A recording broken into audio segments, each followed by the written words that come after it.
Welcome to my TED Talk of why women over 50 do not want to date.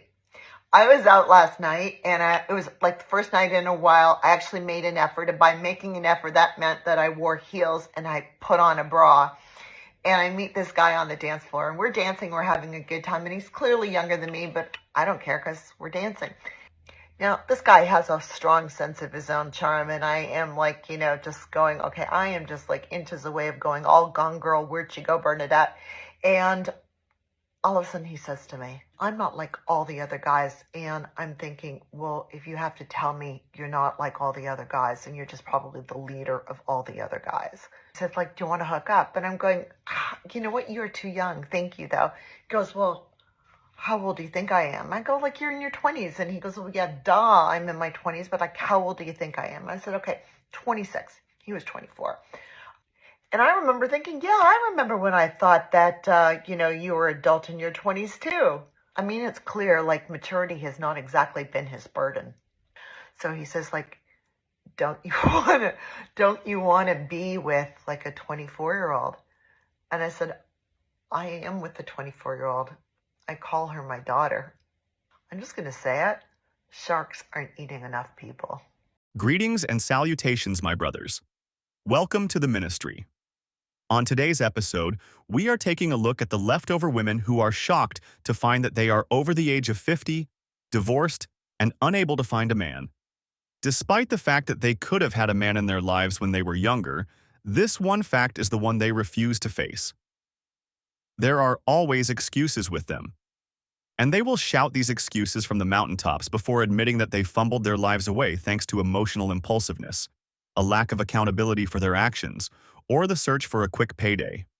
And yet, they will act innocent, lash out and blame others, or act dumb and play the victim just to get out of facing that truth. And that truth is that men find them undesirable because there is precious little to desire.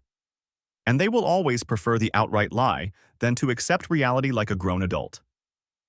But before we begin, if you haven't already, then we kindly invite you to subscribe to the Ministry of Masculinity. With the coming struggles upon us, it is more important than ever to understand that there are frightfully powerful people out there who have convinced the world that masculinity is the enemy, that any form of masculinity that comes from a man who isn't rich, handsome, or successful is to be considered toxic and hateful. And the people making these claims are some of the most effeminate people in the history of mankind. But men are getting tired of that nonsense. Every day, more and more men are focusing on themselves through working out, making business, and making peace with their pasts. But we can't do it alone, my brothers. Let's use spaces like this to build each other up and remind ourselves that the world needs us and is depending on us. Now, on to today's video. Hello, welcome to Dating at 50. So I've opened myself back up to the dating pool. And it is totally difficult, to say the least. Some people that come on across my FYP page are always talking about love. And one of them is always very needy to be in a relationship. I, on the other hand, I don't really feel that need to have to be in a relationship. I am so comfortable solo, and basically, it also comes down to a level of trust, and I think I've been burned so many times that I have to take things super slow. So my advice in the dating at 50, or dating at any age, take it slow. Do not jump in and give everything you have to someone immediately. The last few dates I've been on, all of them have been like, they've all been, oh, there's just something, this is something great about you, and I'm just head over heels, and come out of the country with me for 2 weeks. I'm like, motherfucker, I'm not even giving you a kiss yet, and you want to take me out of the country for 2 weeks. That's a red flag to me. That was one of many red flags. If someone is so eager to give you everything they have, that is a red fucking flag. And honestly, that's the first red flag that I run, Forrest, run from. Take things slow. Get to know them. Go out with them for as long as you can without truly getting intimate with them. This way you really understand if they're going to be a solid person. You get to understand what their quirks are, what their flags are, and you haven't soiled yourself by sleeping with them or being committed. It's a known fact, when a young woman enters the dating world, she has all of the advantages she needs in order to find a mate. But, as time has moved on in the modern world, she is given the illusions of options, that her worth is inflated by standards that make no sense. The same could be said for women who have been married for 10, 15, or even 20 years. Even if they marry young and start a family, there is a chance that she will be convinced that she is unhappy, and the marriage is to blame for that. It's a slow burn that lasts for decades, as she's inundated with constant messages that she is missing out on freedom, fun, and financial independence. So, when she's too old, she turns around and decides to abandon her marriage for a better life. But what she doesn't think about is by abandoning the life she had, she is throwing out the rest of hers. I would love for you to address for us 50-plus girls that real experience of lack of emotional availability, maturity, and inflexibility experienced in older men and reinforce that the struggle is real. Shit, not only is the struggle real, the struggle has always been here. As a matter of fact, the dating experience that we're experiencing is better than it's ever been before us.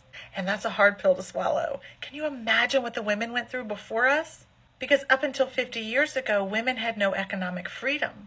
They had no choice but to marry. And very few of them married for love. So women 50 years old and below are the first generation of women to experience economic freedom and financial freedom, where they have a choice, whether they actually want to get married or not. And ironically, we actually have better pick of the crop than before. Because as women have evolved to become financially independent, some of the men have had to evolve to offer more than just money. But I think it's going to take another 50 to 100 years for all the men to catch up. The single woman over 50 has no shortage of excuses for why she got divorced and why she can't find a date. It's society's fault. It's social media's fault. It's men's fault. But never is it ever her fault. In her eyes, she will always be a catch. She still thinks, after all she's destroyed, and after all the people she made suffer, she thinks that there is still a man out there for her that will treat her like she feels she deserves to be treated. But the irony is that, unless under very specific circumstances, she had a man like that, he's called her ex-husband. In the modern sense, when these women file for divorce, she doesn't have a good reason. She does it because her husband isn't making her happy, as if that's his job to do so. And even when she can't understand why she can't find a man, she will still blame men for being emotionally unintelligent, when she is the one who's endlessly complaining and whining about not being able to find a man. Because they have to offer us more than money now that we can make our own money and get loans and credit cards and get business loans. Men have to offer emotional intelligence now if they want a relationship with a healthy woman. But the options are better now than they've ever been before, which doesn't say much. Now, I think a lot of the men of millennials and Gen Z are catching on, and I see a lot of them really becoming emotionally intelligent. But it's hard to teach an old dog new tricks. So unfortunately, there are still a lot of men age 40 and above who just aren't getting it. The struggle is real, and that's why it's super important for us to decenter romantic love from our life while simultaneously being open and receptive to it.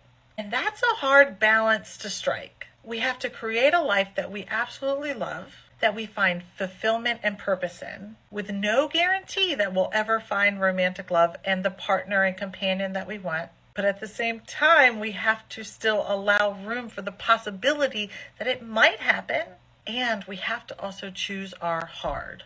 Being alone can be very hard, and being in a relationship can also be very hard, because you're imperfect and people are imperfect. And most of the time we want what we don't have. But the struggle is real, girl.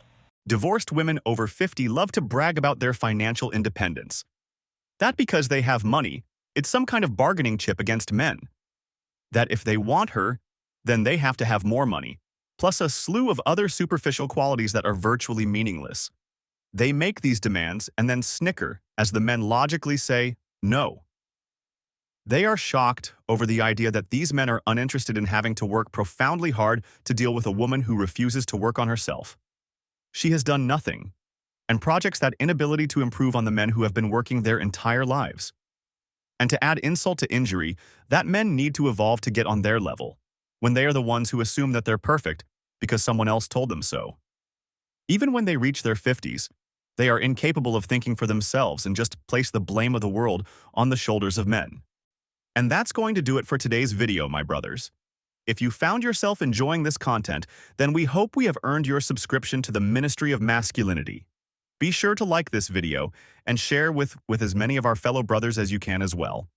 Thank you for watching, and we will see you on the next episode of the Ministry of Masculinity.